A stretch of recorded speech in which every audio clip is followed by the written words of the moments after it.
of oranges. She is associated metonymically with Jews who were the principal orange hawkers in London, and as the Orange Woman, she is linked, of course, with Irish Unionists. Edgeworth's character, who is presumably an Irish Catholic, knows well the anti-Catholic rioters, whom she refers to as the boys. The Widow Levy episode represents a version of what happened to the Edgeworths' own family during the 1798 rebellion in Ireland, when their house was spared by Catholic rebels who burned down most of the other Protestant houses. The Widow Levy is also Edgeworth herself, the Anglo-Irish woman trying to reconcile violently conflicting groups, also doing penance, even taking on a Jewish name, for having written earlier fictions that were strongly prejudiced against Jews. As one of the leading writers and theorists of educational reform, Edgeworth uses her fiction to discredit what she considers bad social practices and to inculcate the social virtues, promoting both culture and enlightenment. Scott's Rebecca, Emma Lyon's lyrical persona, and Edgeworth's didactic fiction all intend to mediate between the Christian and Jewish worlds to promote mutual understanding. In these texts, which world needs the liberalizing effects of build-up more is ambiguous, but both worlds, it is assumed, connect to without it. Two women writers, the Jewish Grace Aguiar and the religiously agnostic George Eliot, both born in the second decade of the 19th century, carried the mediating role between the Jewish and Christian worlds to unprecedented depth and breadth. Aguiar, who died in 1847, daughter of parents who survived as crypto-Jews in Spain and Portugal, wrote during the years when emancipation was sought for and strongly promoted, and she strongly promoted what could be called Bildung in the form of domesticity. Aguiar's numerous images of the loving Jewish family, religiously observant within the home, loyally nationalist, and morally exemplary outside the home, were designed to counter the negative stereotypes of foreign, clannish Jews. Her depictions of Jewish domesticity undermine the stereotypical equation of Jewishness with predatory commercial practices. In her novel Vale of Cedars, written in 1835, which represents the experiences of the hidden Jews of Spain in the 15th century, Aguiar revises Ivanhoe to make the Rebecca figure relevant to the age of emancipation.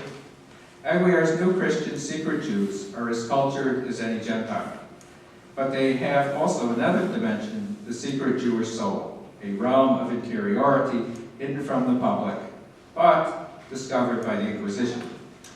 Whereas Scott's Rebecca led her father to Spain to escape English religious hatred, Aguiar's Marie suffers martyrdom in Spain as a Jewish saint to illustrate a moral heroism worthy of emancipation. Daniel Deronda, published at the end of George Eliot's career, 30 years after Aguiar's death, mediates between the Jewish and largely secular Christian world. In the wake of Matthew Arnold's Culture and Anarchy, 1867, as well as the ministerial leadership of Benjamin Disraeli, both Bildung and public Jewishness were part of the context of Eliot's writing. Breaking with the established pattern of women mediating between the two worlds, Eliot invents the male character Daniel Deronda, who performs that role. One key move Eliot makes in terms of Bildung is that her Deronda, as a highly cultured gentleman educated among the English aristocracy, finds it necessary to learn about rabbinic Judaism, Jewish history, and Jewish texts. Contrary to Arnold's complaint that the English were too Hebraic, Eliot insists that they are not Hebraic enough.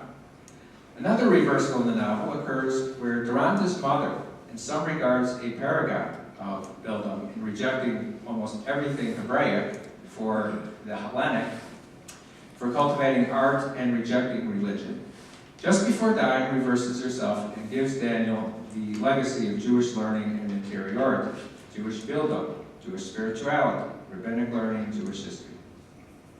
Eliot herself learned Hebrew and studied rabbinic thought with a Jewish scholar.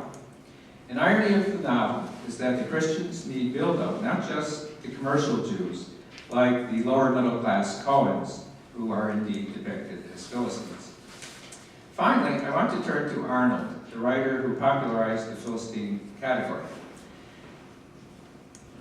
By the time Matthew Arnold had constructed the paradigmatic argument for Bildung in Culture and Anarchy, in the wake of working-class political emancipation in 1867, Jewishness was already intertwined with Arnoldian culture by the antithesis of Hellenism and Hebraism, developed earlier by Heine, among others.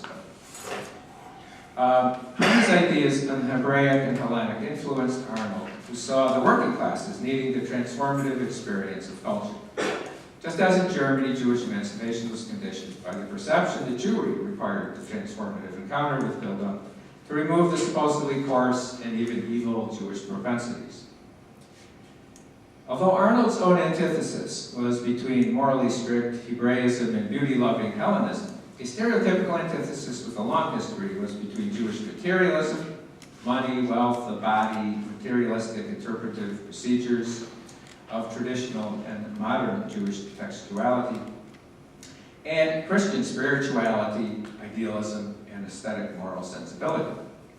Despite drawing his key concepts from a Jewish frame of reference, Arnold was most interested not in the religious Jew, but the secular Jew, like Heine or the actress Rachel, two figures with whom he had strong affinities and he wrote poems about. In Arnold's Cornhill magazine essay on Heine, he undercuts an otherwise celebratory account of the writer, whom he calls one of the most effective soldiers in the War of Liberation of Humanity, with a final judgment that is harshly censorious, as Heine fails, according to Arnold, as a great writer because he lacked moral balance and nobleness of the soul.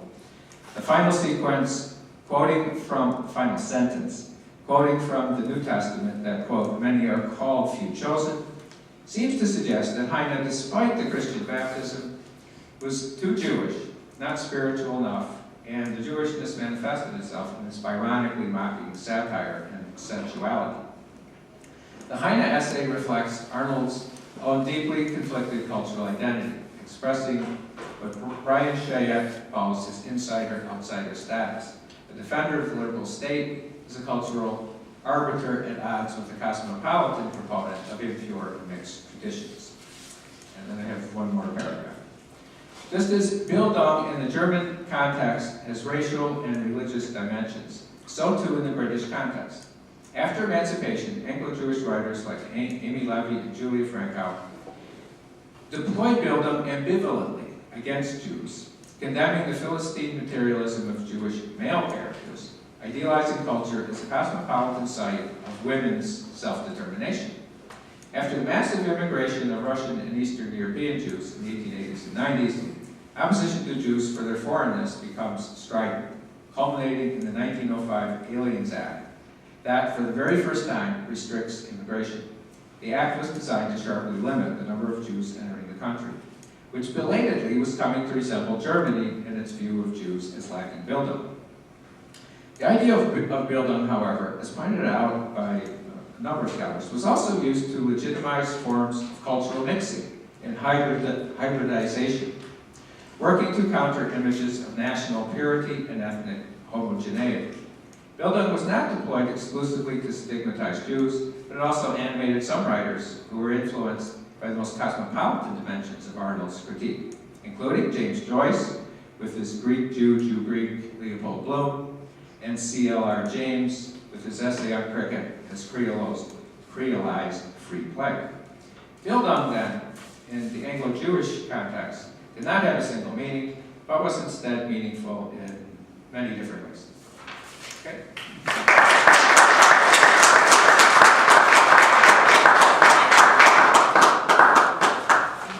Perhaps two questions. Okay.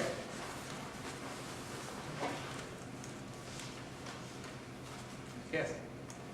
Just toward the end, when we speak about Matthew Arnold's feelings of ambiguity, Right. I just had this flash, and then it sort of fleshed out during your last paragraph. It just struck me that there's some kind of a parallel there to W.E.B. Du Bois and to that double consciousness. Oh. Do you think that is functioning in this Anglo-Jewish Bildung, not Bildung, or I don't know. not the same? mean, We are. there's, in, well, you mean in Arnold or in, I mean, Arnold definitely has the double cut. I mean, the sense of his connection with the Hebraic is he racializes it. That's one part of him, and another part, he sees it as something with which he identifies and finds as vital to his intellectual life. So it's, I mean, something to repress and expel, something to identify with and cultivate. So that's for Arnold. And for sure, Anglo-Jewish